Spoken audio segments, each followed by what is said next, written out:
Buenas tardes. Buenas tardes, profesor.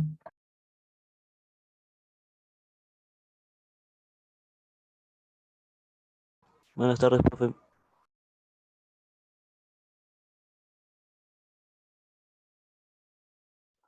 Buenas tardes, profesor.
Profesor, ¿cómo lo había desactivado?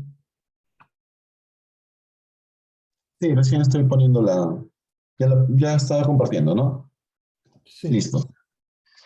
Entonces, nos habíamos quedado en la interpretación de las series espectrales. Las series espectrales eran interpretación de líneas que se veían en el espectro del hidrógeno, ¿no?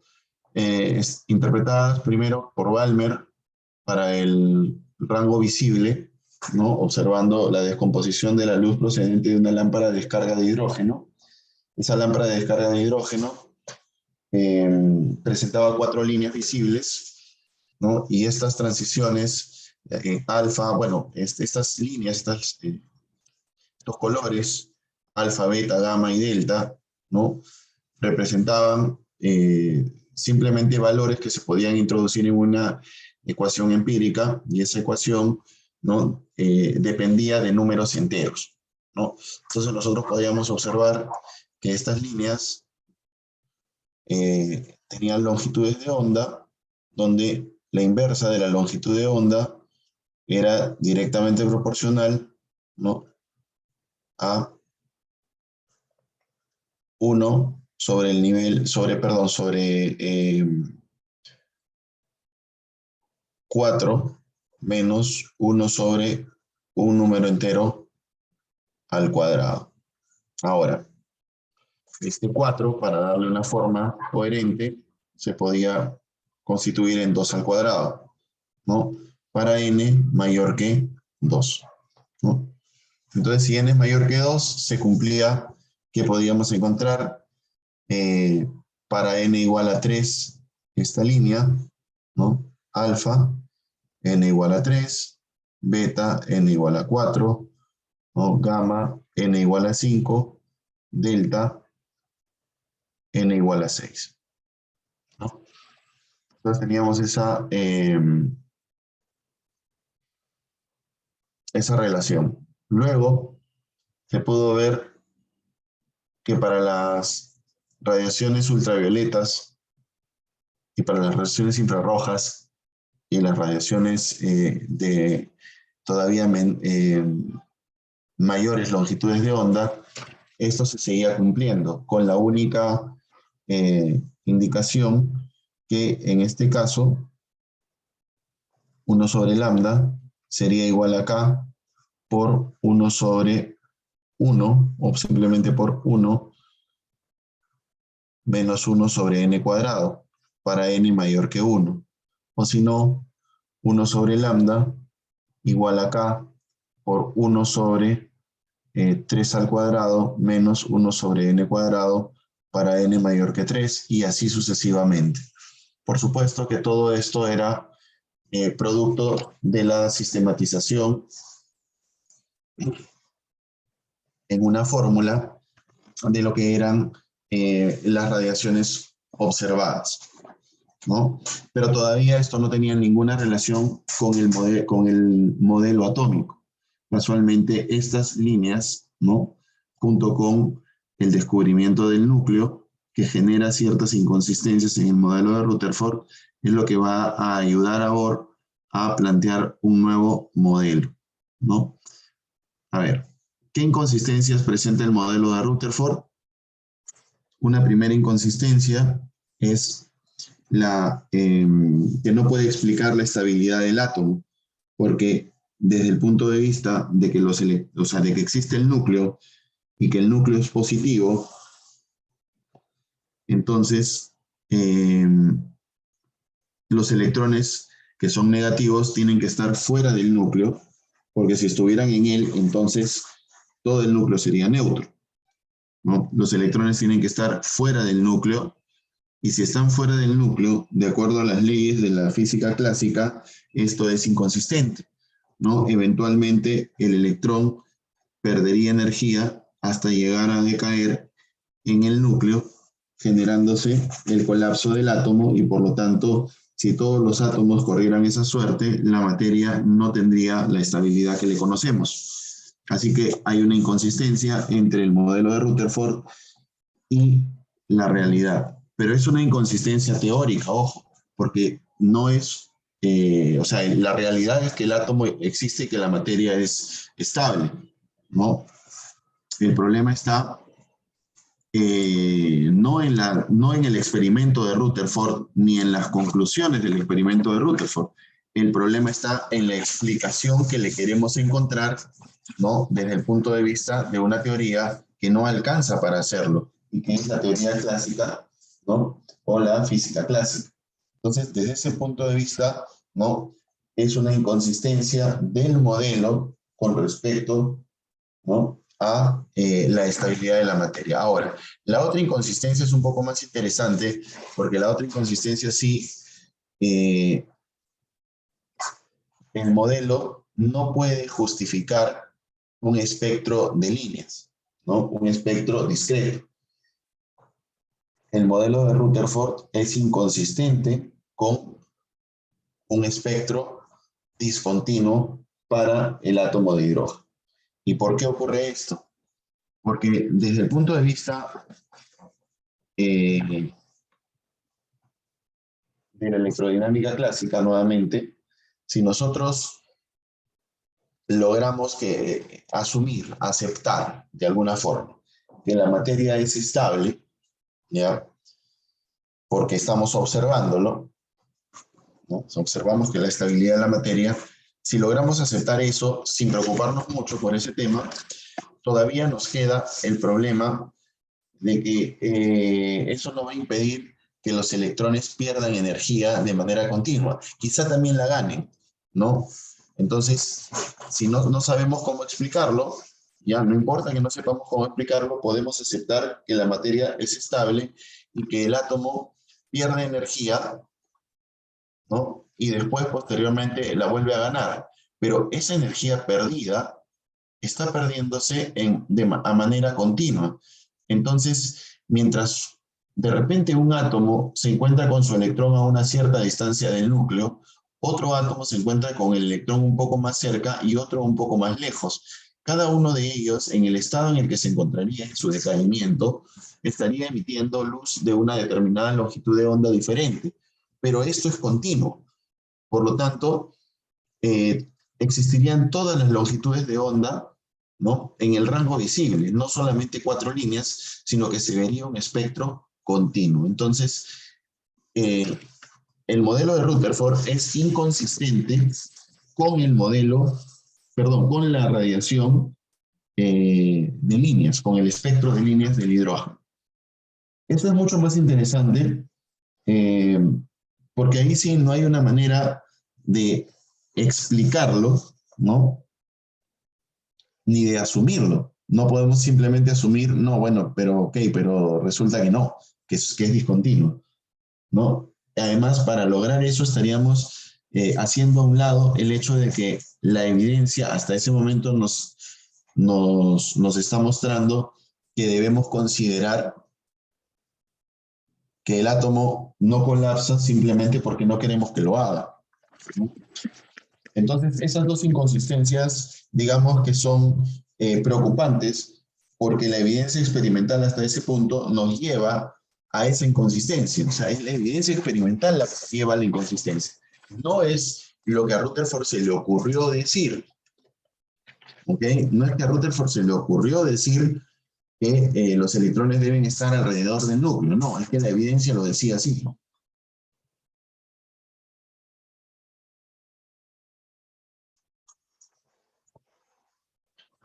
Lo que dijo Rutherford estaba bien, pero no tenía sustento teórico. Ahí está el problema. ¿De acuerdo? No tenía sustento teórico.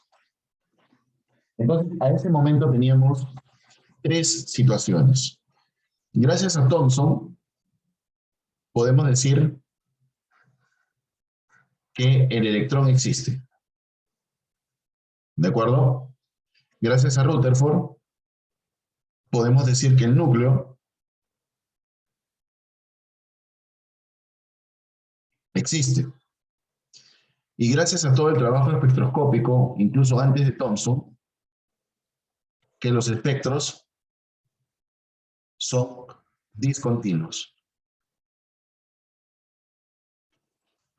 Esas tres cosas no se pueden conjugar en un solo modelo, lamentablemente, si usamos la física clásica, ¿no? Son tres realidades que no tienen una consistencia entre sí, no propia entre las tres. Así que tuvo que venir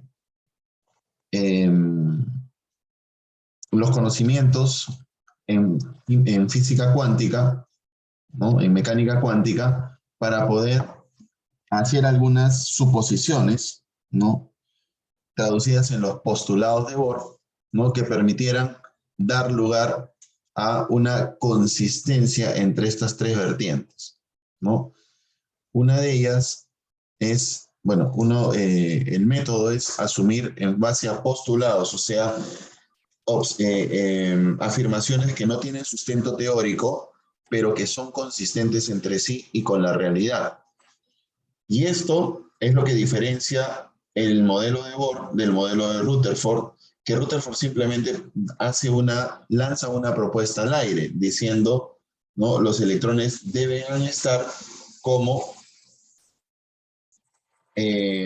un pequeño sistema planetario, pero sin decir ningún tipo de información adicional, porque no tenía las herramientas matemáticas o el conocimiento teórico para hacerlo. Bohr sí. Entonces, al asumir que la energía está cuantizada, ¿no? Y al conocer las ecuaciones de Planck, ¿no? Bohr propone algunos postulados. Vamos a ver si los tengo aquí para poder leerlos, si no...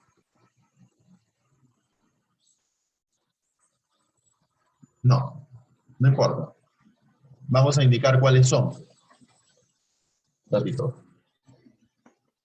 Bueno.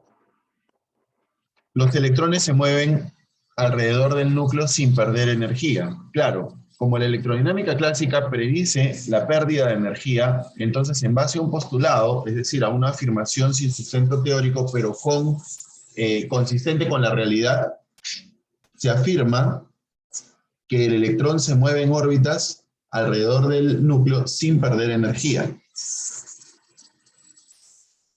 Luego, decimos que el momento angular, ¿no? Está cuantizado.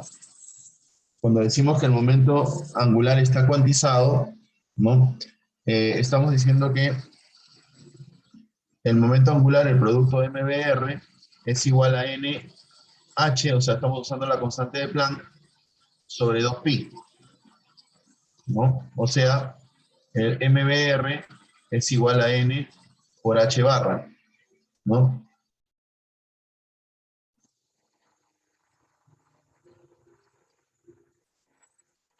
Ahora, una vez que tenemos que el momento angular está cuantizado, ¿no? Nosotros podemos decir que existen radios específicos en donde se puede cumplir la cuantización, ¿no?, del momento angular. Y para esto decimos que el electrón no puede estar en cualquier órbita, sino solo en aquellas donde se cumpla, ¿no?, que solamente se puede cumplir en aquellas órbitas donde se cumpla que este número n sea un entero, ¿no?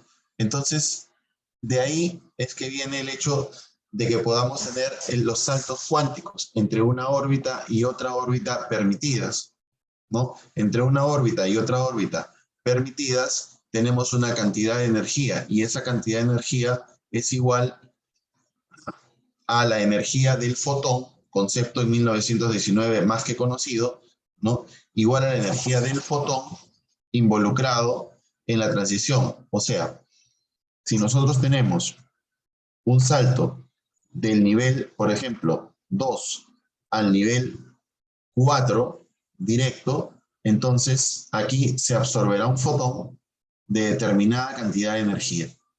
Y ese fotón tiene una energía igual a la diferencia entre el nivel 4 y el nivel 2.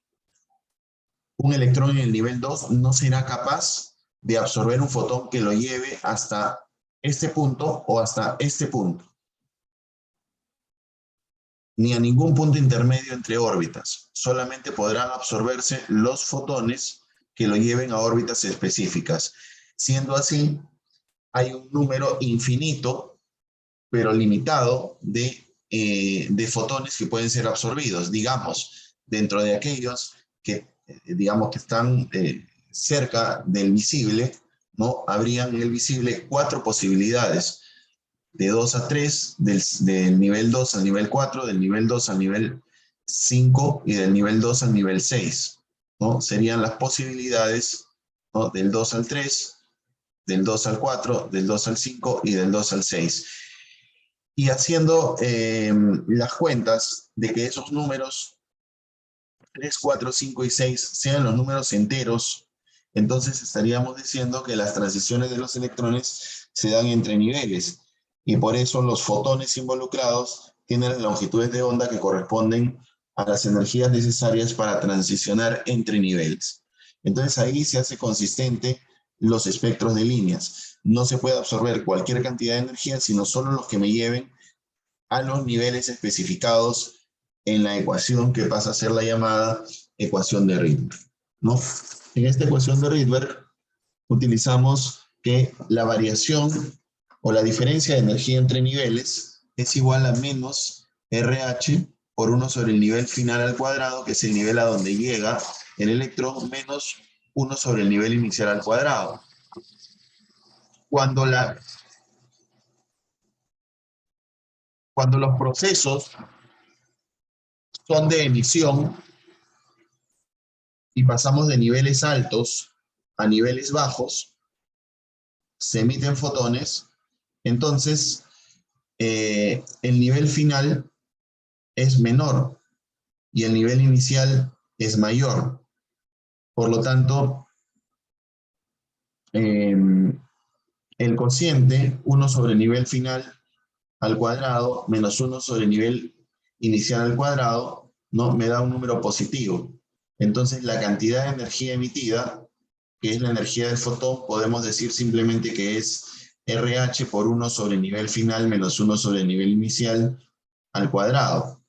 Y de ahí eso viene, ¿no?, de la observación. Lo que observaban los espectroscopistas era los espectros de emisión. Por eso es que la ecuación de Rydberg originalmente es indicada de esta manera, ¿no? 1 sobre lambda. porque lambda es un valor positivo y en una emisión el nivel final es menor, por lo tanto el 1 sobre el nivel final al cuadrado es mayor y esto sale positivo.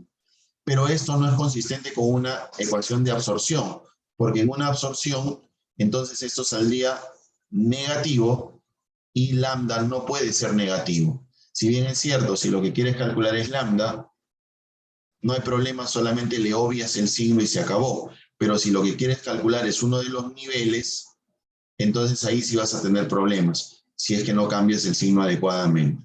Por eso es que la forma moderna de la ecuación de Rydberg es así, con un signo menos delante, cosa que este proceso sirve para emisión y para absorción. ¿Y por qué delta de E y no solamente energía o energía del fotón? Porque la energía del fotón no puede ser negativa. La energía del fotón es un escalar y tiene que ser positiva. Pero la variación en la energía sí puede ser positiva o negativa, puesto que un sistema puede tener al inicio más o menos energía que al final. Entonces, cuando es absorción, el sistema tiene menos energía al principio y más energía al final. Y el delta es positivo. Entonces, si nosotros tenemos una absorción, esto es negativo, menos por menos me da una absorción, una variación positiva de energía. Y cuando es una emisión y esto es negativo, en una emisión el nivel final es menor, por lo tanto este signo es positivo y con el menos de adelante me da menos. Menos por más, menos. Entonces esto cumple para todo, pero lo único que tienes que tener en cuenta es que de la ecuación de Rydberg no te sale la energía del fotón, sino te sale la variación de energía cuyo valor absoluto, aquí está mejor, ¿no?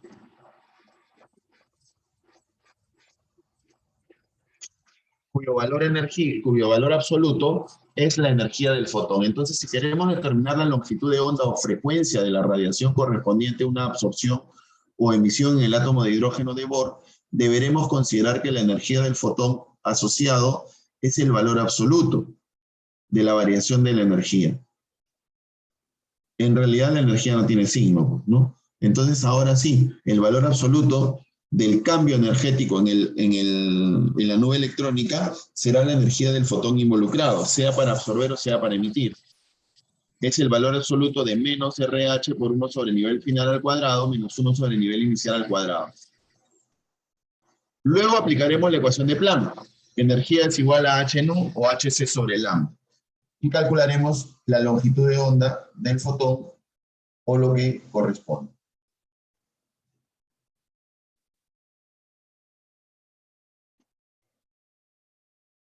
Bondades del modelo de Bohr, explica el espectro de hidrógeno, introduce el concepto de cuantización usando el primer número cuántico, que es el nivel, y sustenta la estabilidad del átomo. Las restricciones solo es válido para especies hidrogenoides, no explica el espectro fino del hidrógeno y no permite el cálculo de intensidades de las líneas espectrales. Tampoco puede explicar el enlace químico, tampoco lo pretende por si acaso.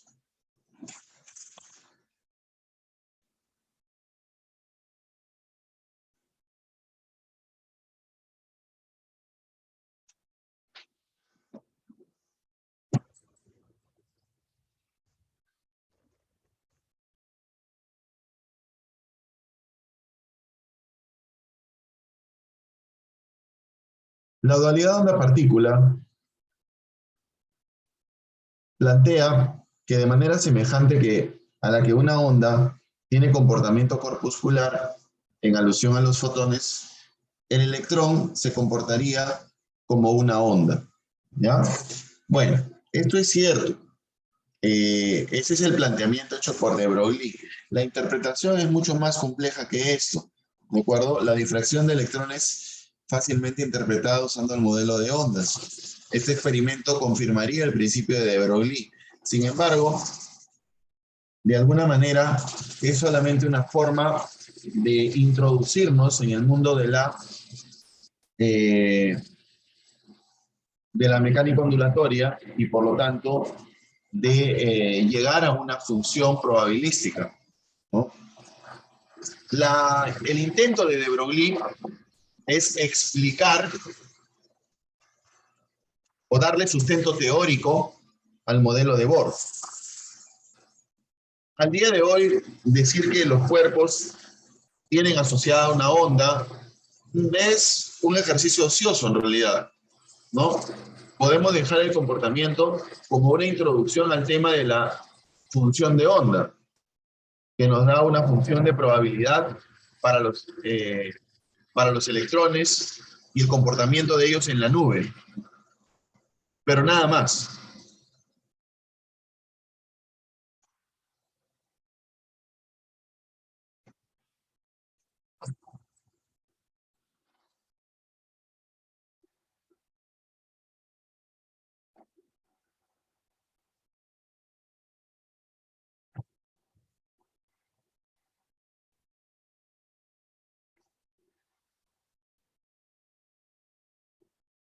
El cuerpo te pide entrenar. Manténlo.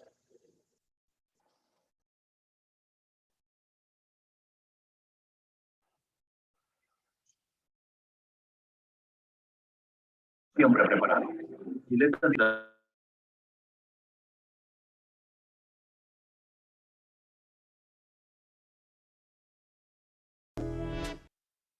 Hoy quiero que sientas algo especial. Quiero que sientas el asombro, la confusión y la incredulidad que tuvieron los físicos al explorar cómo se... Chicos, ¿se está escuchando sin interrupción? Sí, profe. Sí, profe, pero eso ya lo vimos, ¿no creo? comportan los pequeños elementos que nos forman. Quiero que veas lo extraordinario que es nuestro universo. Quiero que descubras el mundo cuántico. Que conste que el siguiente montaje no es invención mía. La leí en El Enigma Cuántico. No comparto las opiniones expresadas en este libro, pero reconozco que sus explicaciones son estupendas. Sin más dilación, aquí va el experimento de la doble rendija como nunca antes lo has visto. Nuestro protagonista es un átomo. Sí, no lo puedes ver, es que es muy pequeño. Para eso tenemos este detector. Lo activamos y... ¡ajá! Luz verde. Eso quiere decir que el átomo está ahí. Bien, vamos a jugar con él, pero antes dejadme que os enseñe el campo de pruebas.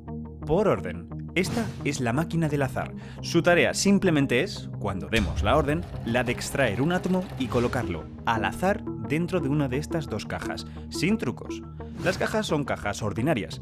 Tienen dos aberturas, una por arriba, que nos permite meter el detector para saber si el átomo está ahí o no, y una lateral, que está enfrentada a una pantalla detectora.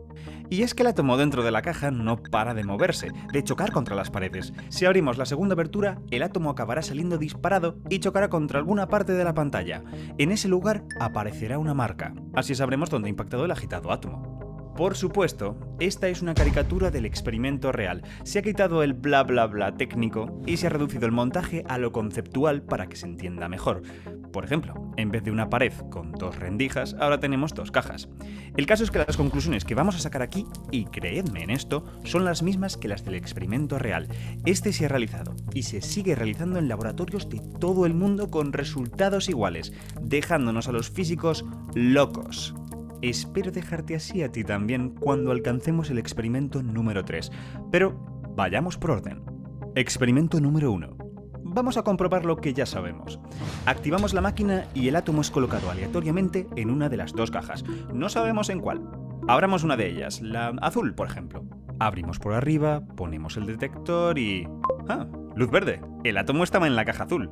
Aún así, abramos la roja a ver qué pasa. Vale, no pita, no hay nada en la caja.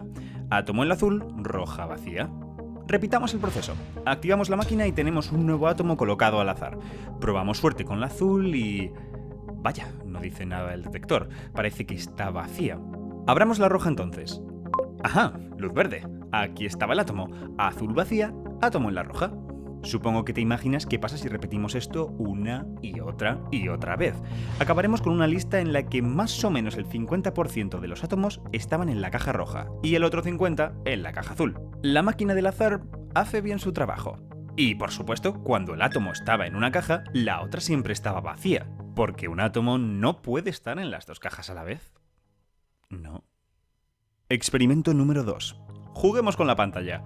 Activamos la máquina y el átomo se distribuye en una de las dos cajas. Esta vez vamos a abrir la abertura lateral de una de las cajas, por ejemplo la roja, y ver qué pasa. De repente, una marca aparece en la pantalla. Abrimos la caja azul y... nada ocurre. Ok, repitamos. Activamos la máquina y esta vez abrimos la caja azul. No pasa nada en la pantalla, abrimos la roja y una marca aparece. Si continuamos haciendo esto, la pantalla se nos llena de puntos. Estos están colocados más o menos al azar, excepto por dos grandes concentraciones justo enfrente de las cajas, lo que es muy normal.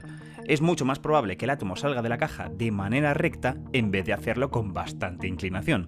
En cuanto a cuál apertura de caja ha producido una marca, tenemos resultados iguales a los de antes. Más o menos el 50% de las veces ha sido la caja roja y el otro 50% la azul. Lo que ha pasado aquí parece evidente. Cuando hemos abierto la caja donde estaba el átomo, este ha salido pitando y se ha chocado contra la pantalla. Cuando hemos abierto la caja vacía, no ha pasado nada. A veces tocaba en la roja, a veces tocaba en la azul. Porque, claro, el átomo no puede salir de las dos cajas. ¿No? Experimento número 3. Por último, vamos a abrir las aberturas de las dos cajas a la vez, al mismo tiempo. Cargamos el átomo y marca en la pantalla. Repetimos, activamos la máquina, abrimos las dos cajas a la vez y otra marca en la pantalla. En este punto habré acabado con tu paciencia. Piensas que lo que está pasando es obvio, que el átomo está saliendo disparado de una de las dos cajas, ahora ya ni sabemos cuál, y choca contra la pantalla. De modo que si lo hacemos muchas veces, obtendremos lo mismo que en el experimento número 2. Y es aquí donde el mundo cuántico nos pega un bofetón. Esto no ocurre. Si repetimos la apertura simultánea de las dos cajas, nos encontramos este curioso patrón. Las preguntas surgen solas. ¿Por qué los átomos, en vez de chocar justo enfrente de las cajas, deciden concentrarse en estas zonas? Parece absurdo. Supongo que los experimentales sospecharon que esto era causa de algo externo al laboratorio. Por ejemplo, que en la habitación de al lado otros físicos estuvieran jugando con campos magnéticos que estuvieran afectando a los átomos. Así que les dijeron amablemente que se estuvieran quietos y, para asegurarse, decidieron probar a alejar las cajas. Y es que si cambias algo de tu experimento y los resultados no reaccionan, es una señal muy fuerte de que hay una influencia externa provocando esos resultados. Pero no es el caso. Al separar las cajas y repetir el experimento, el patrón volvió a aparecer, pero con las concentraciones también más separadas. Juntaron las cajas y el patrón también se juntó. Este parece un detalle muy tonto, pero lo cierto es que nos da a entender algo bastante siniestro, que es como si el átomo estuviera en las dos cajas a la vez. No que haya dos átomos, no que esté partido por la mitad. El mismo átomo en los dos sitios. Seguid mi razonamiento. Si el átomo está en una de las cajas, cuando salga disparado tiene que ir con mucha probabilidad a una de estas zonas. Pero estos lugares de la pantalla dependen, como acabamos de ver, de la distancia entre las cajas. Y este es el gran problema. Si el átomo sale de una caja, no puede llevar ninguna información de la otra caja. No puede verse afectado por ella, porque es una caja que está vacía, que no interviene de ninguna manera en esta tirada. Y sin embargo, la información llega a la pantalla. Luego, la única manera de que la separación entre cajas influya en el patrón es que ninguna caja esté vacía y el átomo se encuentre en las dos cajas a la vez. Y sí, es cierto que en el experimento número 2 las concentraciones también se separan si mueves las cajas. La diferencia es que puedes saber muy bien a qué caja pertenece cada disparo. Si quitas una caja y repites el experimento, obtienes una de esas dos concentraciones. Este patrón es claramente la suma de dos patrones. Pero esto no ocurre en el experimento número 3. Tú aquí no puedes diferenciar de qué caja ha salido cada disparo. Y mucho menos, la suma de los patrones de cada caja sola no coincide con el patrón de abrir las dos cajas a la vez. Es decir, que ambas cajas están actuando combinadas para fabricar el patrón, y la única manera de que sus propiedades conjuntas se propaguen hasta la pantalla es que el átomo tenga también esa información, estando de igual manera en ambas cajas. En resumen, haciendo los experimentos 1 y 2, parece claro que el átomo está en solo una caja. Pero si hago el 3, no me queda otra salida que aceptar que está en las dos. ¿No es esto contradictorio? Salgamos de dudas. Volvamos a hacer el experimento número 3, pero poniendo dos detectores al lado de las aberturas. Así sabremos si el átomo sale de una caja o de las dos. Activamos la máquina y empezamos. Al principio parece que la idea del átomo en ambas cajas no era muy buena. A cada disparo, solo uno de los detectores se enciende. El átomo sale solo de una caja. Pero cuando parece que el mundo recobra el sentido, miramos a la pantalla y ¡bam! No está el patrón de antes. Quitamos los detectores, repetimos el experimento y volvemos a obtener el patrón del experimento 3. Los colocamos, repetimos el experimento y obtenemos el patrón del experimento 2. Insisto, Cuando usamos los detectores, la única prueba que tenemos de que el átomo está en ambas cajas desaparece. Y en vez de eso sale un patrón que nos indica que está en una. ¿Veis lo que está pasando aquí? Solo cuando no sabemos dónde está el átomo, como en el experimento 3 sin detectores, es cuando deducimos que el átomo está en las dos cajas. Es como si el hecho de medir en qué caja está el átomo, bien metiendo un detector por arriba o por el lateral, o jugando a abrir una caja primero y luego la otra, fuera lo que provocara que el átomo estuviera solo en una caja. Esto es muy serio. Creedme cuando os digo que nuestros antiguos se partieron la cabeza intentando comprender qué estaba haciendo el átomo, intentando encajar sus ideas clásicas y los resultados de un experimento que se reía de ellos. Y la verdad es que se sigue riendo de nosotros, pues algunos de sus aspectos aún se siguen discutiendo. Por ejemplo, ¿cómo es que el átomo parece estar en las dos cajas? ¿Hay que tomarse esto literalmente? ¿Y qué tenemos que ver los observadores en todo esto? ¿Qué significa exactamente medir? Sean cuales sean las respuestas, los físicos se dieron cuenta que había que reinventarse, que había que crear una teoría radicalmente distinta con la que poder manejarse en este extraño mundo. Estoy hablando de la mecánica cuántica. Hablaremos sobre ella en los próximos vídeos.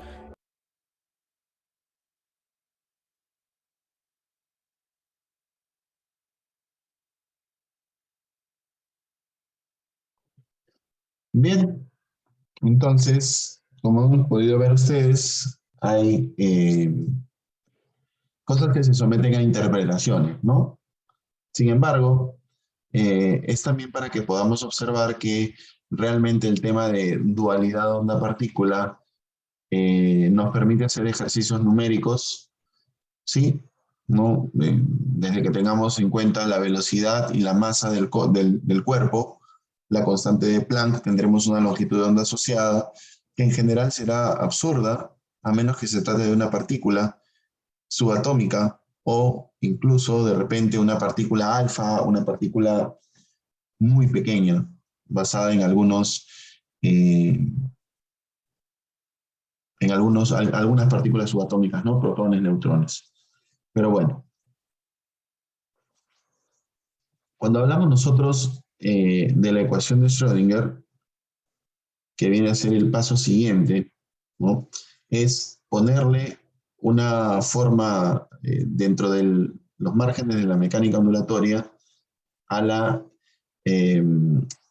función, que no podía ser una simple sinusoidal, para poder observar que, por ejemplo, en el modelo de Bohr, en una órbita del átomo de Bohr, ¿no? Pudiese haber una interferencia constructiva, ¿no? Y que tuviéramos un número, ¿no?, de veces la longitud de onda igual a 2πr, ¿no?, que es la longitud de la circunferencia que corresponde a la órbita, ¿no? N lambda igual a 2πr. Pero claro, con eso podemos deducir la ecuación de de Broglie, ¿no? Pero estamos tomando en cuenta un modelo de onda bastante restrictivo, ¿no? Podemos empezar por el hecho de que el átomo se encuentra en el espacio y que además genera especies tridimensionales cuando el átomo está enlazado.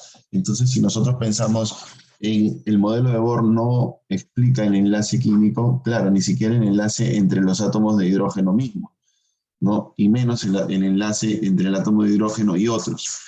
Pero bueno, si nosotros mejoramos esta función y la sacamos del plano, ¿no?, entonces podríamos tener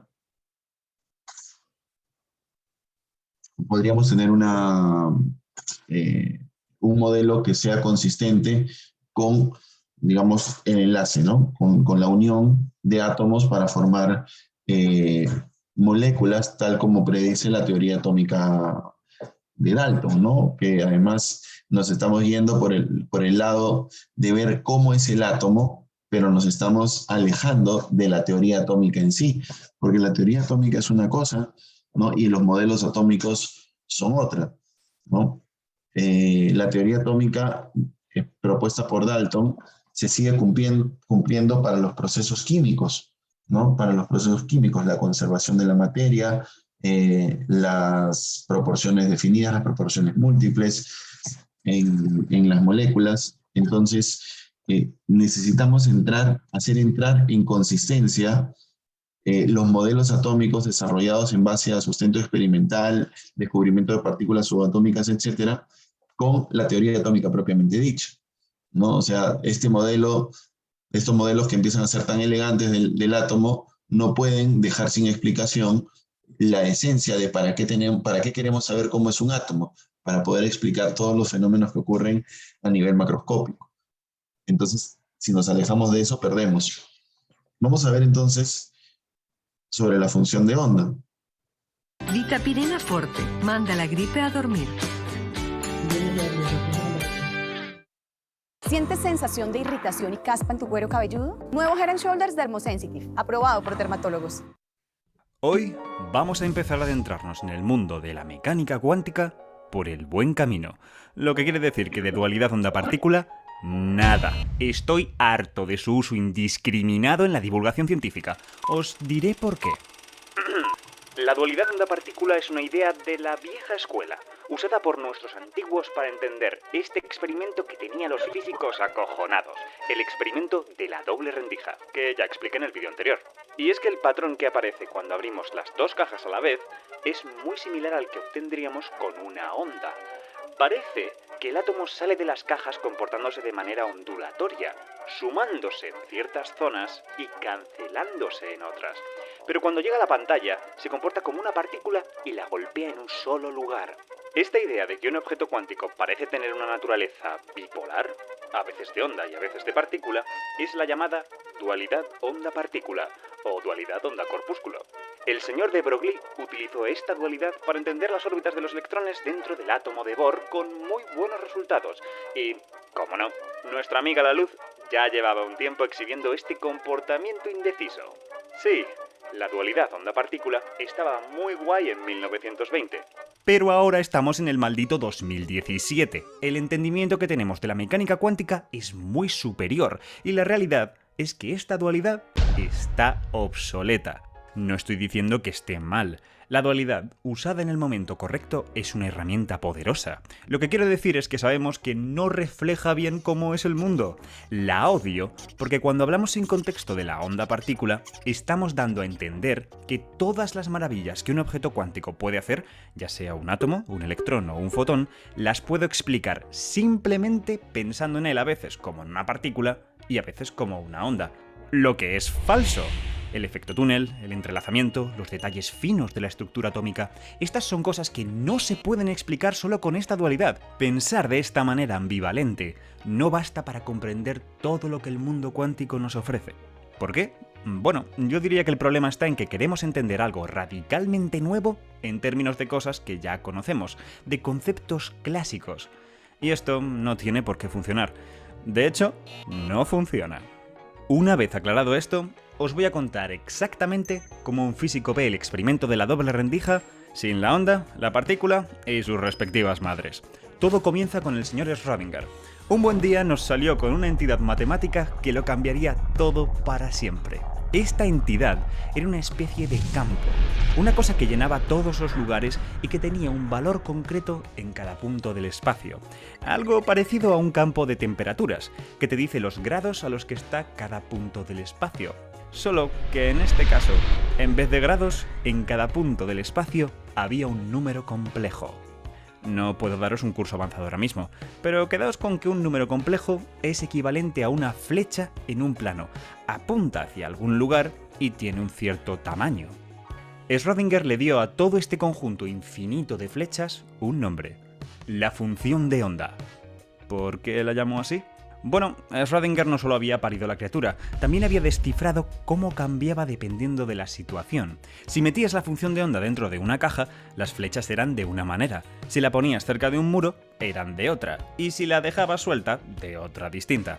La cuestión es que en la mayoría de los casos, estas flechas parecían oscilar, al igual que lo hace una onda. Supongo que Schrödinger se inspiró en eso. Por cierto, la bola de cristal que te dice cómo se va a comportar la función de onda dependiendo de dónde la metas es la famosa ecuación de Schrödinger. Vamos a lo jugoso. Este bicho matemático, ¿qué tiene que ver con la realidad?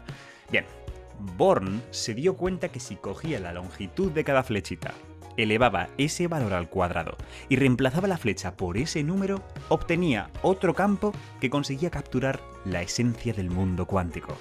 En particular, cuando ponían juntos un montón de resultados de la doble rendija, se percataron que el valor de este nuevo campo era muy alto en los lugares en donde habían chocado muchos átomos y muy bajo en los que habían chocado muy pocos. Este cuadrado de la función de onda te estaba diciendo cuál iba a ser la colocación de los átomos si lanzabas un montón de ellos. Dicho de otra manera, si lanzabas un solo átomo, el cuadrado de la función de onda te está contando qué probabilidad tienes de encontrar el átomo en un determinado lugar. Es utilizando esto como los físicos entendemos la doble rendija.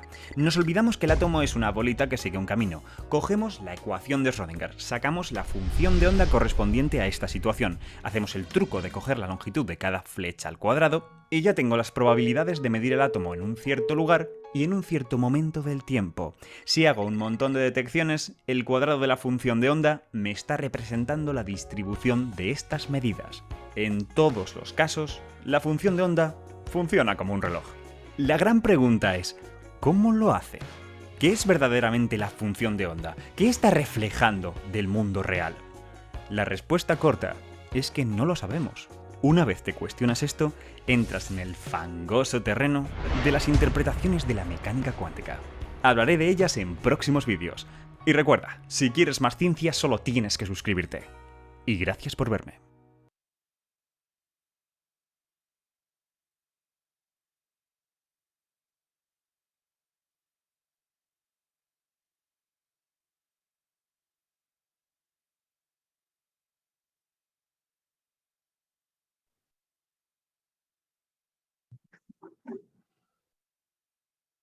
Como esto está publicado, ustedes pueden ver los videos. Aquí tienen el otro, la explicación de experimento de la doble rendija, ¿no? Y podemos entrar a hablar del principio de incertidumbre o principio de indeterminación.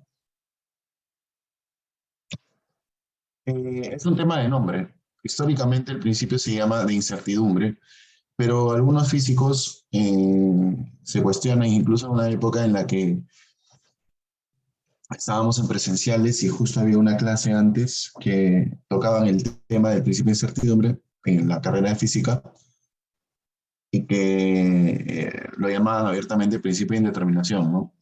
Pero bueno, al margen de eso, el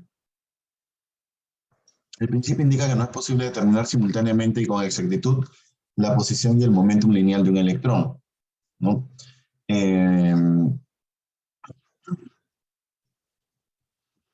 En este caso, el producto de las incertidumbres en la posición y el momentum tiene un valor mínimo, que es h barra sobre 2, ¿no? O sea, un medio de h sobre 2pi o h sobre 4pi. Entonces, la incertidumbre siempre será mayor o igual que este valor mínimo.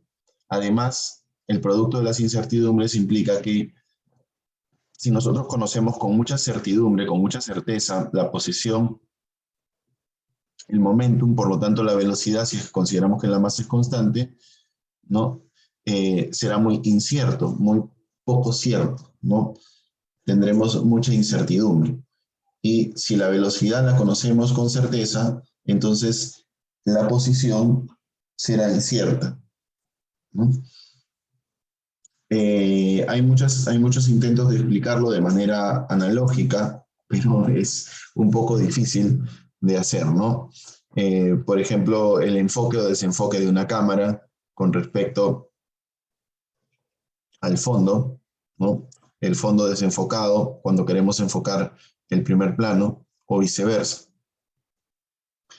Cuando tenemos gracias a este principio de incertidumbre y que no podemos saber la posición y el momentum de un electrón, se sustituye la idea de órbita por la de orbital. ¿Qué es lo que pasa? La posición radial del electrón en una órbita es conocida con certeza, 100% de certeza. ¿Por qué? Porque sabemos que el radio, ¿no?, es igual a A sub 0 por n cuadrado. Por lo tanto, con saber en qué nivel estamos, sabemos exactamente cuál es el radio. ¿no? Entonces la posición radial es 100% cierta. Y la velocidad también, ¿no? La velocidad del electrón para un cierto radio también la conocemos, ¿no? MBR igual NH sobre 2pi, o sea, A sub 0, perdón, A sub 0 por n cuadrado.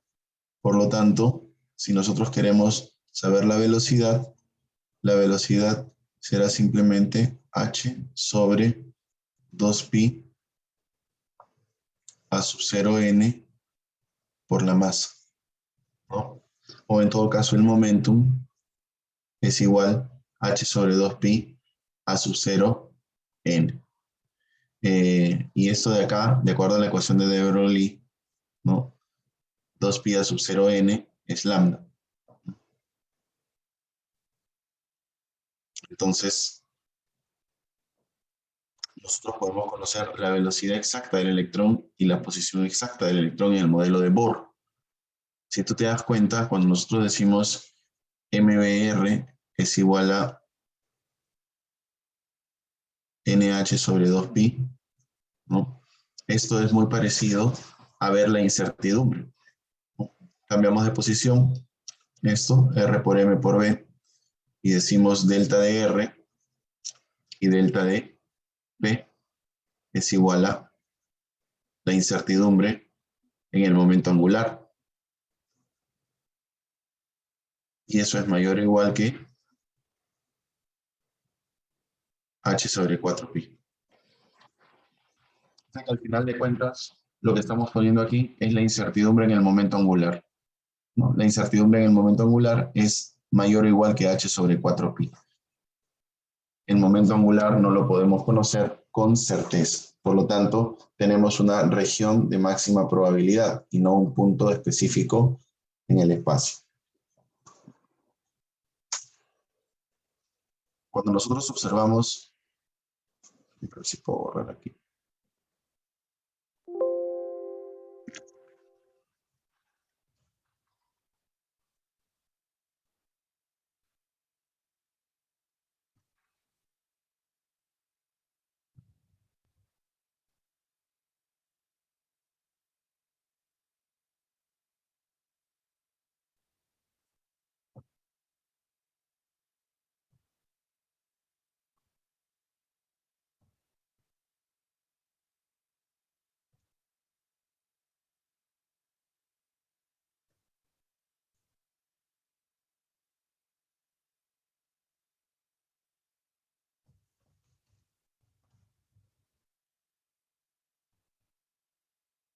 Bien.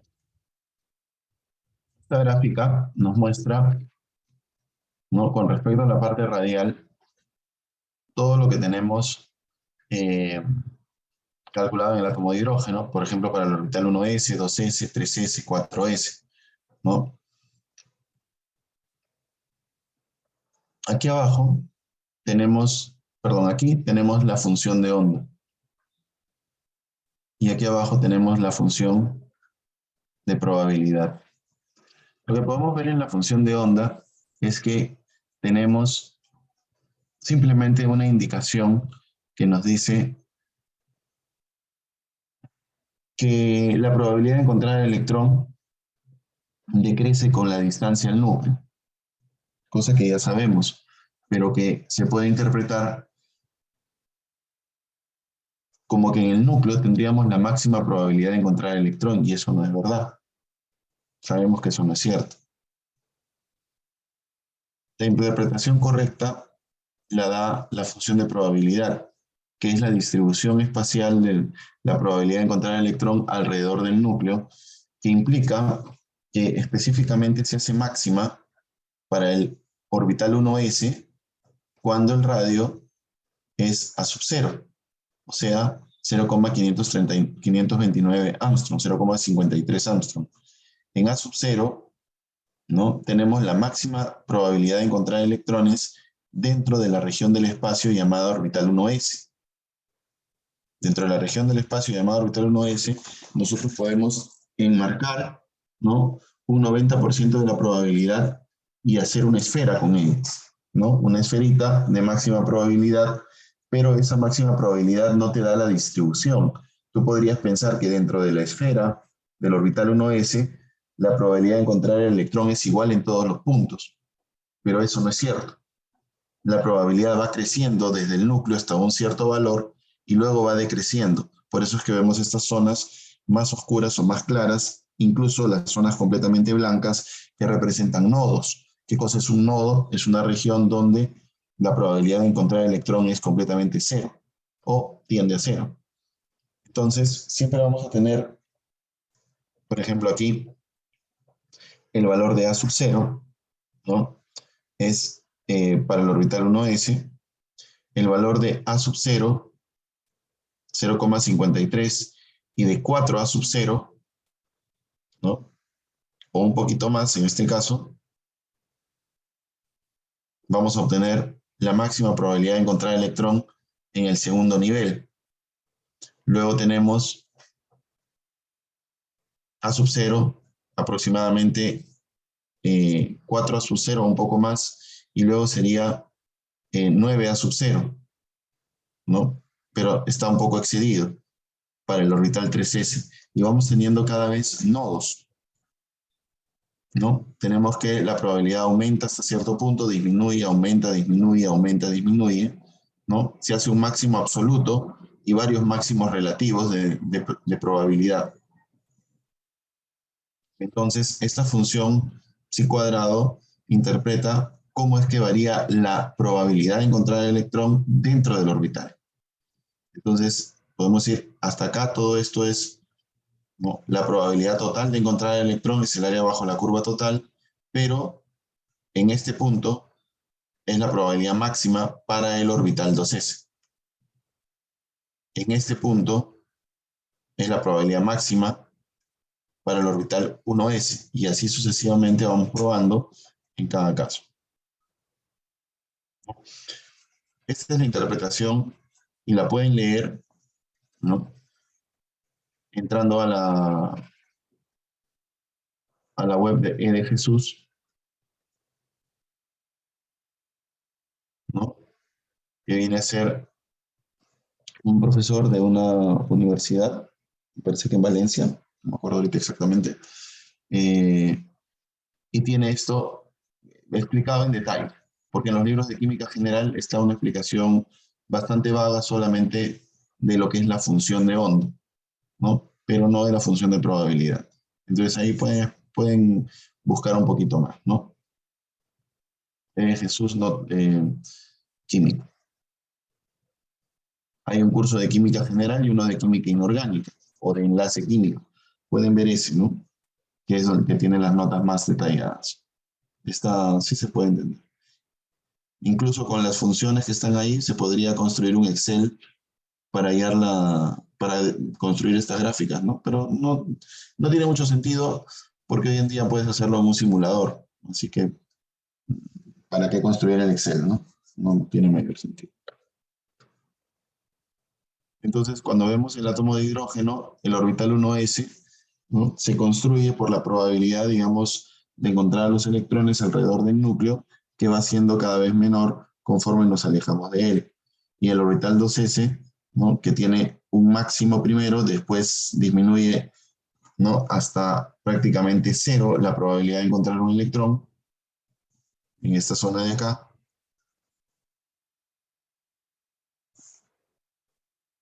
Esta zona de acá prácticamente la probabilidad tiende a cero, es un nodo, y después vuelve a aumentar, ¿no?, por esta zona de acá, para después disminuir una vez más hacia el infinito.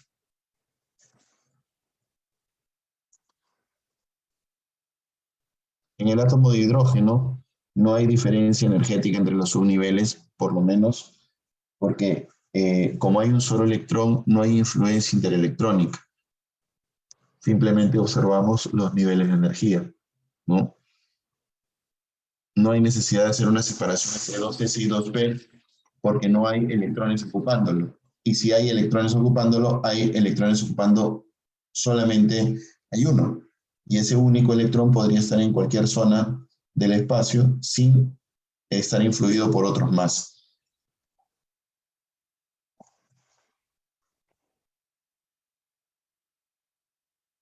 Entonces, algo que nos tenemos que poner de acuerdo viene a ser en la fecha en la que vamos a dar la práctica calificada. Entonces, sí, mandaron preguntar ustedes la práctica calificada, cuándo iba a ser, si era hoy o mañana, y si era virtual o presencial. Bueno, la primera práctica calificada va a ser presencial y probablemente a las 4. El examen parcial y final van a ser, la práctica calificada va a ser virtual, ¿no? Probablemente a las 4. Por ahí, si alguna la decido hacer presencial, les voy a avisar con tiempo, ¿no? La práctica, el examen parcial y final van a ser presenciales, eso sí está dispuesto por la universidad. Pero normalmente, para no perder el tiempo de clase, ¿no? Se solía tener la práctica calificada un día virtual, un día fuera de clases. En realidad, cuando tocaba hacerlo en clases presenciales, solía quitarnos tiempo, ¿no? Pero ahora tenemos la opción de poner el aula virtual, de poner la práctica en el aula virtual y esperar que ustedes la resuelvan incluso en una hora que no sea la hora de clase propiamente dicho. Siglo pasado los chicos lo hacían los jueves a la 1, ¿no? No sé si ustedes tienen la disponibilidad de tiempo. Bueno, deberían porque son ingresantes y están en la misma sección, por lo tanto tienen el mismo horario. Así que en principio ustedes deberían tener la posibilidad de dar su práctica calificada los jueves a la 1 de la tarde, ¿no? Para no interrumpir, para no quitarle tiempo a la clase, ¿no? Sin embargo, si fuera el caso, el día de mañana podemos tomar la práctica calificada y ya para las siguientes veces, ¿no? Hacerlo fuera del horario de clases. El día de mañana estaríamos tomando la práctica calificada desde el inicio de la hora hasta que ustedes terminen, porque esas prácticas duran 2 horas. Bueno, 1 hora y media más o menos, ¿no? 1 hora 40. O lo que se demoren en responder. Entonces mañana estaríamos haciendo esa actividad.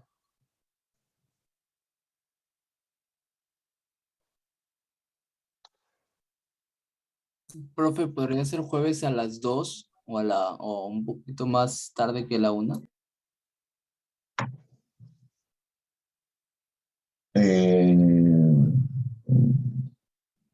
¿Por qué razón? No, lo que pasa es que esa hora almorzamos la mayoría. Bueno, en mi caso almuerzo yo a esa hora, por eso le decía.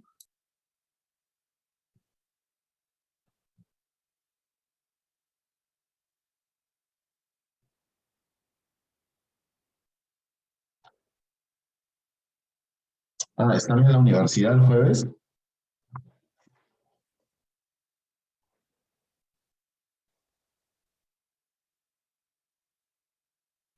El jueves no está en la universidad. Bueno, sí, puede ser a las 2. No hay problema. Ya, entonces estaría poniendo la práctica calificada para el día jueves a las 2 de la tarde. ¿Ok? Listo. Entonces no hay problema. Tal como se hacían los ciclos anteriores, esa sería la hora en la que se estaría tomando la calificada y mañana estaríamos haciendo clase. ¿De acuerdo? A ver, quiero ver si en el Classroom está colocada la segunda parte de las diapositivas.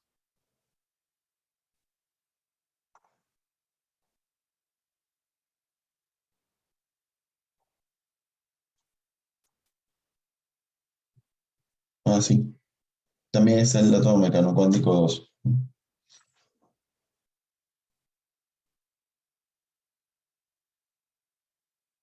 Profesor, ¿y los temas de la práctica son hasta la última clase que se hace? Sí, si lo hacemos el jueves, es hasta la clase de mañana. Porque habría 2 días de diferencia.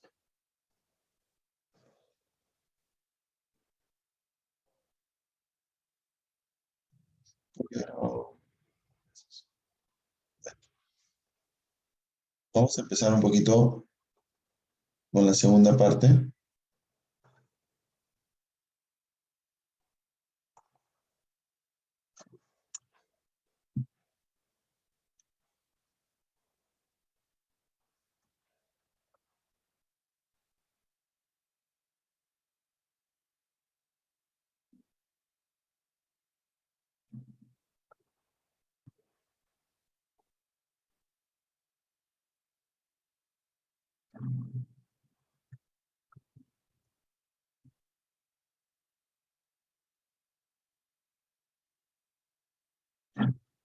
Bien.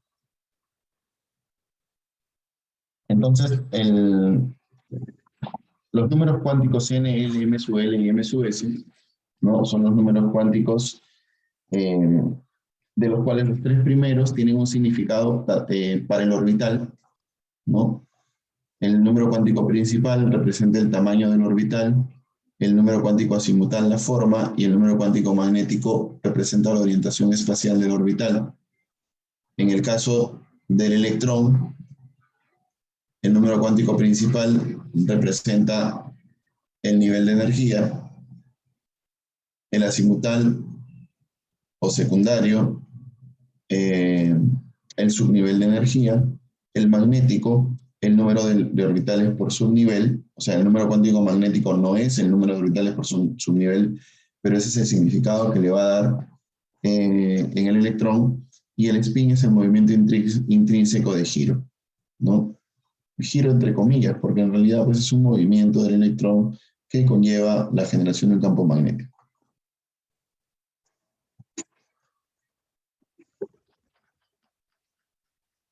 El número cuántico principal, ¿no? Es definido o determinado por la letra n, tal que n pertenece al conjunto de los números naturales, el nivel de energía, ¿no? El tamaño del orbital, y la designación espectroscópica implica letras K, L, M, N, y normalmente hasta la séptima, ¿no? K, L, M, N, O, P y Q, ¿no? Que vendrían a ser los niveles del 1 al 7. Bueno.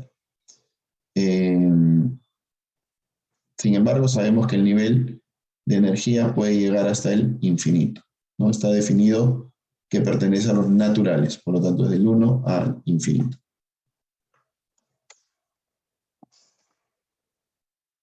La diferencia entre niveles de energía vendría a ser el tamaño de la región del espacio. El número cuántico secundario, azimutal o del momento angular, o número cuántico angular simplemente, ¿no? Es simbolizado por la letra L, la cual pertenece al conjunto Z, con la restricción que L debe ser mayor o igual a 0 y menor o igual a n menos 1. Por lo tanto, se define L en función de n, ¿no? L es un número cuántico que depende de n. Definido n, podemos darle valores a L. Implica el subnivel de energía y la forma está asociada a un determinado número cuántico. Por ejemplo, el subnivel con tipos de orbital S implica un orbital esférico. El tipo de orbital P con el número cuántico secundario 1 implica un bilóbulo, ¿no? Una forma bilobular. Y luego el número cuántico secundario 2 implica una forma tetralobular para 4 de los 5 posibles orbitales, y uno de ellos termina ocupando la región del espacio que queda después de las 4 orientaciones que corresponden a los planos XY, XZ, YZ, ¿no? Y el XY ocupado entre los ejes y sobre los ejes. Por lo tanto, si tengo ocupados, ¿no? En este sistema de coordenadas, si tengo ocupado el plano XY, ¿de acuerdo? Entre los ejes con el orbital DXY y sobre los ejes es otra región del espacio. Dx cuadrado menos y cuadrado. Ahora, de forma similar, el eje Z está perpendicular a la pantalla, ¿no? Tendría un plano XZ y un plano YZ, pero en el plano XZ y el plano YZ puedo ocupar entre los ejes, pero como el eje X ya está ocupado, no puedo hacer un dx cuadrado menos z cuadrado, ni un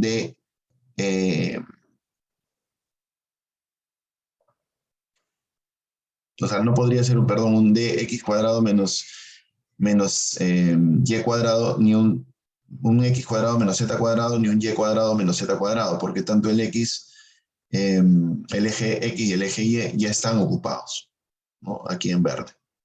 Entonces lo único que nos queda es entre los ejes, donde estarían el XZ y el YZ, y en el eje Z, puntualmente, solo queda el espacio del eje en sí. Así que es un bilobular en el eje Z con una zona, ¿no?, que tiene el otro signo para la función de onda, como un anillo en el plano XY.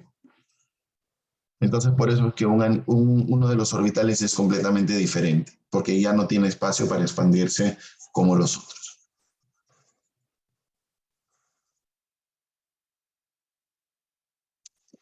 Bien, y los orbitales F, que son pues ya complejos, como se les llama, ¿no? Un subnivel específico se simboliza por su nivel y subnivel y número de subnivel o designación de subnivel. Entonces, el 5S, el 3P, el 3D y el 4F son subniveles específicos. El primero es el subnivel S del nivel 5, el segundo es el subnivel tipo P del nivel 3, el tercero es el subnivel tipo D del nivel 3 y el último es el subnivel tipo F del nivel 4, ¿no? Si yo digo un subnivel F, puedo hablar de características generales, pero si yo hablo del subnivel 4F, hablo de características específicas de ese subnivel puntualmente. Los números cuánticos magnéticos dependen de L, por lo tanto es un número que pertenece a los enteros, pero está definido en la restricción de que el M sub L es mayor que menos L y mayor o igual que menos L y menor o igual que más L. Por lo tanto, son valores que están dependientes del número cuántico azimutal, ¿no? Determina la orientación espacial, el número de orbitales posibles. Por ejemplo, si tenemos el número cuántico secundario L es igual a 0, entonces el M sub L sería mayor o igual que menos 0 y menor o igual que más 0. Por lo tanto, tendría un único valor, que es el valor 0. Si L es igual a 1, M sub L sería desde menos 1 hasta más 1, 3 valores. Por lo tanto, el subnivel de tipo P va a tener 3 valores, o sea, 3 orbitales, 3 regiones específicas del espacio dentro del subnivel P, ¿no? 3 orbitales P. El subnivel L igual a 2, que es el subnivel D, tiene 5 orbitales D. Y el subnivel F, con L igual a 3, tiene 7 orbitales F.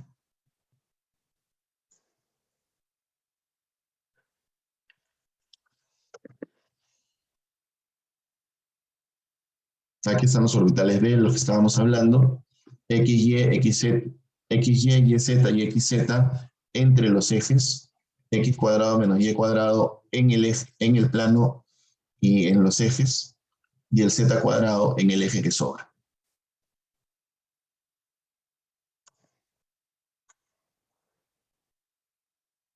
El spin electrónico podemos deducirlo experimentalmente a partir del experimento de Stern-Gerlach con una fuente de átomos paramagnéticos, que pueden ser átomos de hidrógeno, átomos de sodio, átomos de plata en estado de vapor, ¿no? Y ese haz de átomos paramagnéticos es colimado, ¿no? Para que pase en una línea recta y después aplicado un campo magnético para que algunos átomos se alineen con el campo y otros en contra del campo. Siendo así, vamos a tener que la mitad de la población de una muestra paramagnética, como los átomos de hidrógeno, de sodio o de plata, ¿no? Se van a alinear con el campo y la otra mitad se van a alinear en contra del campo. O sea, unos van a ser repelidos y otros van a ser atraídos. O sea, vamos a tener esta dualidad. Por eso es que el valor de spin tiene, o sea, el spin tiene dos valores, más un medio y menos un medio, que representan el porcentaje o la fracción de la población que se alinea con o en contra del campo, ¿no? Ahora, esto implica algo muy importante, que ustedes en su mayoría, seguramente todos, no van a tener problema en seguirlo así, porque yo me imagino que al día de hoy las academias preuniversitarias también lo hacen en función de lo que el examen de admisión va a pedir, y en la CEPRE lo hacemos de tal manera que no le damos valores específicos al número cuántico spin de un electrón dentro de un átomo, sino solamente los valores permitidos.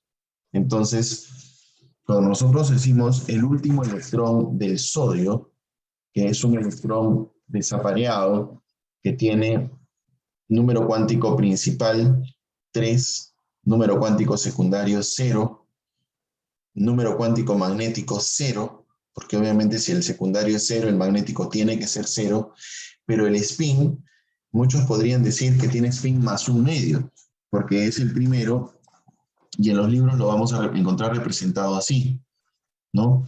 Entonces 3s1 implica n igual a 3, l igual a 0, obligatoriamente m sub l igual a 0, pero el m sub s no es más un medio, porque si fuera más un medio, entonces el 100% de la muestra se alinearía con el campo. ¿De acuerdo? El 100% se alinearía con el campo. Pero resulta que no. Resulta que la mitad de la muestra se alinea con el campo y la otra mitad en contra del campo. Lo que quiere decir es que el último electrón del sodio puede tener cualquiera de los dos spins. Es decir, el 50% de la muestra de átomos de sodio tiene su último electrón con una orientación que tiende a alinearse con el campo, y el otro 50% con una orientación que tiende a alinearse en contra del campo. El movimiento intrínseco de estos electrones es opuesto en el 50% con respecto al otro 50%. Cuando se alinean con un campo, van a tomar una posición radicalmente opuesta, ¿no? Entonces, eso hace que nosotros no preguntemos jamás cuáles son los números cuánticos del último electrón del átomo de sodio. Y tampoco podemos preguntar cuáles son los números cuánticos del último electrón del átomo de, por ejemplo, nitrógeno, ¿no? Porque el número cuántico magnético tampoco lo podemos establecer salvo para el subnivel S, donde obligatoriamente tiene que ser 0. Pero en un subnivel P, D o F, entonces ya no podemos predecir de manera teórica el número cuántico magnético, ni tampoco el spin de los electrones, ¿no? Mucho menos cuando están apareados podemos escoger cuál es el primero y cuál es el segundo, ¿no? Entonces esas preguntas no tienen sentido. Tenían sentido hace un tiempo porque la oficina de admisión lo planteaba así, pero ya no tienen mayor sentido. ¿Por qué los libros se escriben siempre de una manera? Por una cuestión de orden, nada más. Por una cuestión de que no todos, o sea, de una costumbre cultural de escribir en un sentido. Si escribimos de izquierda a derecha, por lo tanto alineamos los electrones en una configuración de izquierda a derecha, ¿no? Y escribimos de arriba hacia abajo, por lo tanto hacemos lo propio con la configuración de los electrones. pero eso no significa que mecánica, por razones cuánticas, tengamos que asignarle esos valores que muchas veces hemos escuchado, ¿no? Así que el 3S1 se queda con NL y M sub L, y el spin, pues tenemos las dos posibilidades, ¿no? Menos un medio y más un medio.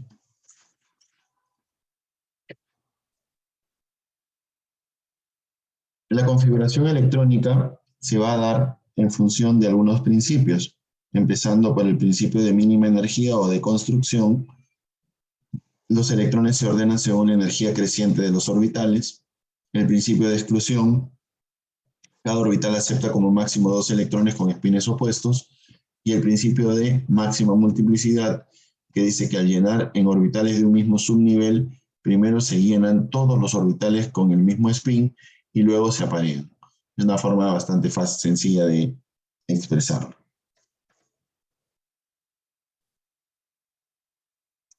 La construcción implica que en un átomo los electrones ocupan los subniveles de acuerdo al orden creciente de las energías.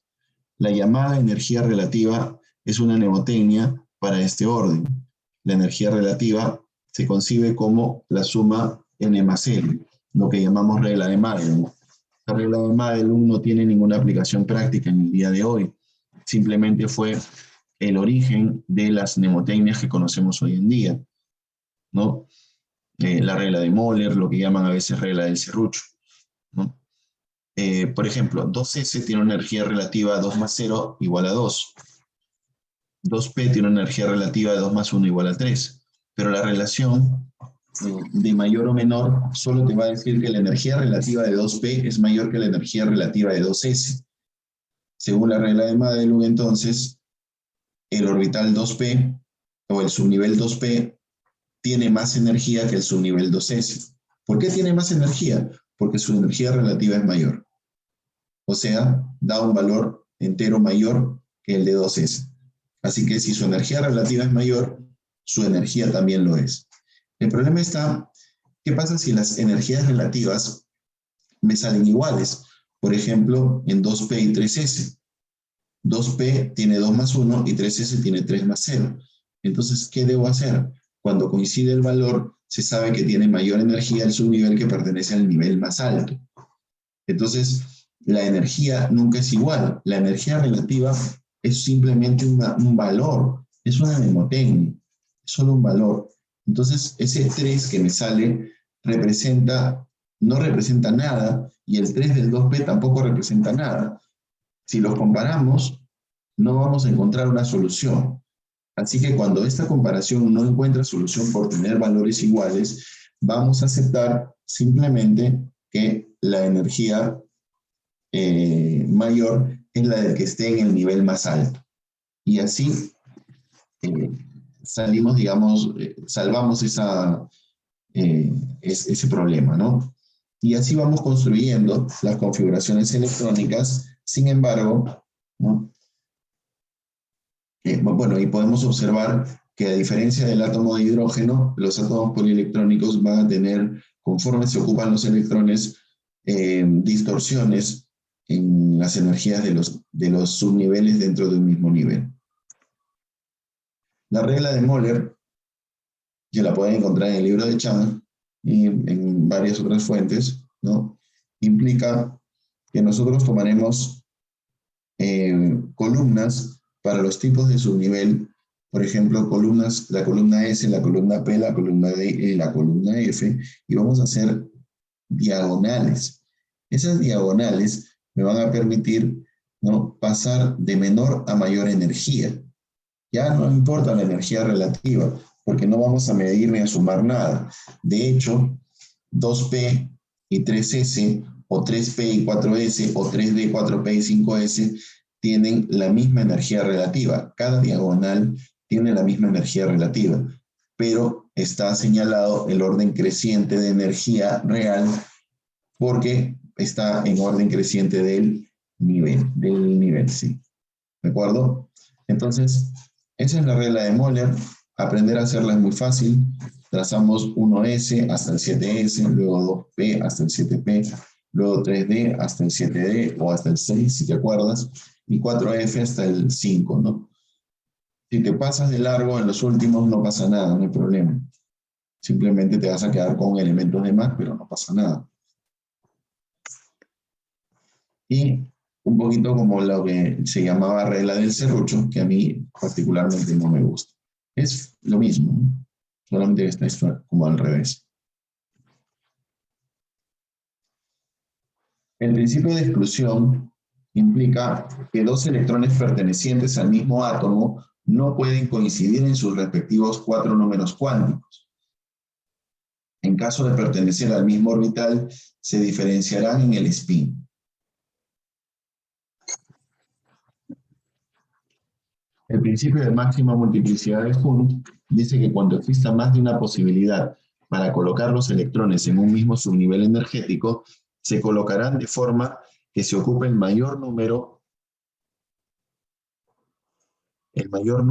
de orbitales. De esta forma, el spin será el máximo posible. Claro, lo que pasa es que ahí cuando hablan del spin están hablando de la sumatoria de spins. Eso es un concepto que se usa mucho en química inorgánica y que ahorita no nos interesa, ¿no? Simplemente la suma de los spins será la máxima posible.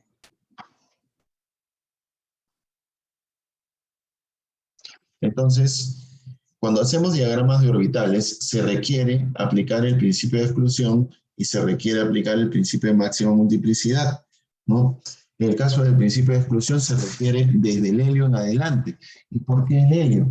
Porque el helio tiene 2 electrones y tiene un subnivel en donde tendríamos que colocar esos 2 electrones en un orbital y podríamos hacerlos con el mismo spin o con spin opuesto. La regla de construcción no te dice nada al respecto, pues hay que generar una regla. Para todos nosotros es obvio que se ponen apareados, uno para arriba y uno para abajo. Para todos nosotros es obvio, pero eso responde a que conocemos, aunque sea de manera tácita, el principio de Pauli, ¿no? Porque si no, si a mí me dicen que viene en cada orbital 2 electrones y tengo 1s, luego 2s, yo podría hacer esto. 1s, 2s, ¿no? 2p y sigo poniendo los electrones todos con el mismo spin, pero no. ¿Sí?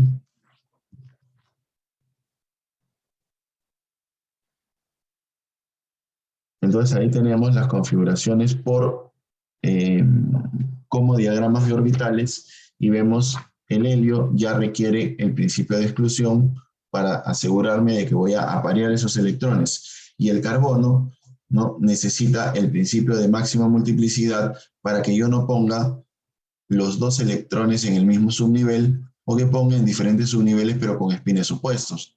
Debemos maximizar el spin, es decir, colocar el máximo número de ellos con spines paralelos.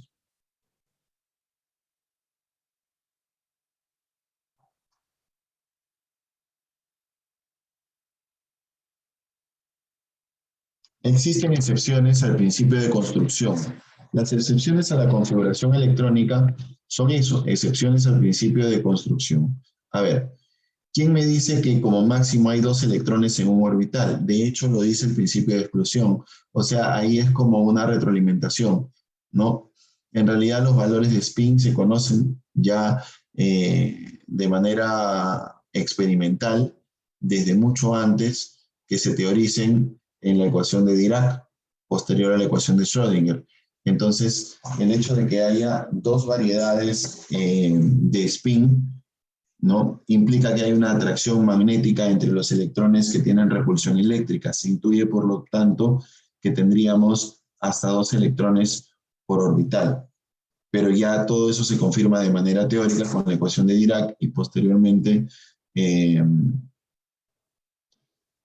enunciando pues los principios, ¿no?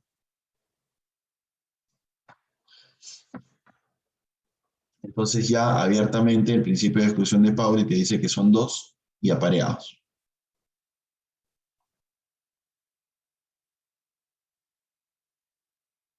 Bien. Cuando decimos por aquí, ¿qué pasa con los... Perdón. ¿qué pasa con los cationes? Hay que tener en cuenta que los cationes perderán electrones del subnivel de más alta energía, no del último configurado, ¿de acuerdo? O sea, la configuración de los cationes se hará de tal manera que haces la configuración del átomo y le quitas electrones empezando por el último nivel, no por el subnivel más alto de energía, sino por el último nivel. Eso es especialmente importante para los elementos del bloque D. Ahora, existen excepciones al principio de construcción, excepciones a la regla Aufbau, ¿no? ¿Por qué?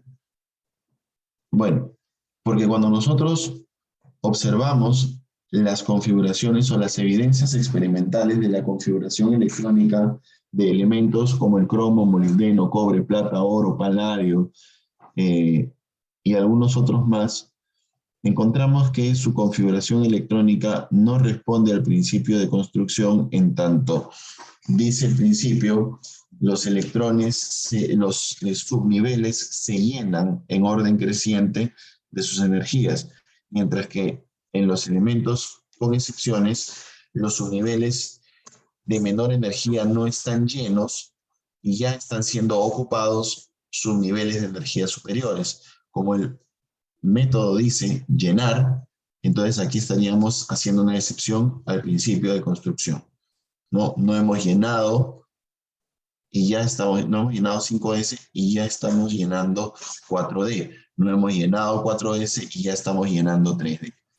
¿No? Esas son las excepciones al principio de construcción, ¿no? Muchas veces decimos los que terminarían en D4 y terminarían en D9 no lo hacen, sino que se traslada un electrón y terminamos con la configuración S1D5 o S1D10. Es perfecto. Esa es la forma práctica de hacer varios de los casos de anomalías. Existen otros en los que así no funciona. Bueno, sí tenemos que trasladar un electrón, pero no hay una regla de correspondencia con respecto al grupo de la tabla. Por lo tanto, lo que conviene es saber que el fenómeno existe y conocer los elementos más notables, que son los que están en esta pantalla. Nada más. El resto no interesa. Es más, esto mismo le va a interesar a los que sean alumnos de química cuando estén en el curso de inorgánica, pero en líneas generales a cualquier estudiante de otra carrera le importa la configuración electrónica, saber que existen anomalías por cultura general, pero más allá de esto de aquí, probablemente no. Bien, vamos a quedarnos ahí porque hasta aquí, ¿no? Hasta números cuánticos estaría llegando el examen. Dije hasta la clase de mañana, ¿no? No, hasta tabla periódica. Si acabamos hasta donde lleguemos mañana, probablemente, aquí está la variación periódica de las propiedades. Es una variación periódica, así que mañana nos toca entender carga nuclear efectiva. Les dejo de tarea, lean, vean un video, busquen, entiendan qué es carga nuclear efectiva. Carga nuclear, todos sabemos qué cosa es el número de protones o un número atómico. Busquen carga nuclear efectiva. ¿Ya? Y el día de mañana hacemos la clase y el día jueves dan su práctica calificada hasta tabla periódica. Profe, ¿esa PPT lo va a publicar en el Classroom? Está publicado desde la semana antepasada. O Ya. pasado. Sí. Listo. Profe, disculpe, alopática viene hasta lo que hemos visto hoy día, ¿no? Hasta mañana. Hasta mañana. Ah, ok, profe. Averigüen. Listo, gracias por su atención. Nos vemos. Hasta luego. Ese profe puede ser. Gracias, profe. Profe, Cuídese, nos gracias. vemos. Chao, profe. Hasta luego, Gracias. profesor. Hasta luego. Gracias, profe. Hasta luego.